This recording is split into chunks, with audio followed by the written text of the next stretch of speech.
Yun, good morning, good afternoon. Dito na naman ako sa school. Kung kailan nyo man po mapapanood tong videos na to, meron tayong babatiin ng happy birthday ang ating nag-iisang Bro RM TV 21. Nakakalimutan daw pala niya, birthday niya kahapon.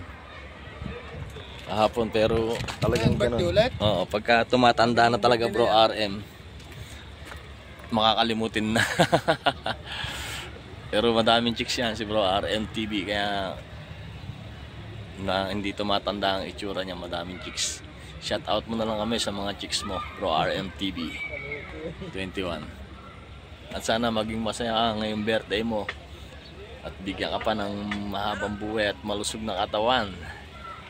And God bless sa'yo lagi.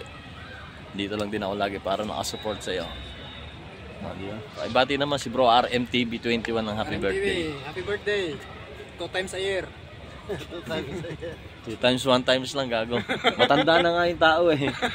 Pinatatanda mo pa. Huwag mo nang patandain ng gusto. Nakalimutan nga niya, birthday niya kahapon eh. Kaya nga, birthday niya na naman ngayon. Yun, Bro RM TV. 2 times a year. Happy birthday. Mabuhay ka hanggat gusto mo. RMG Bernard nga pala. Bye bye.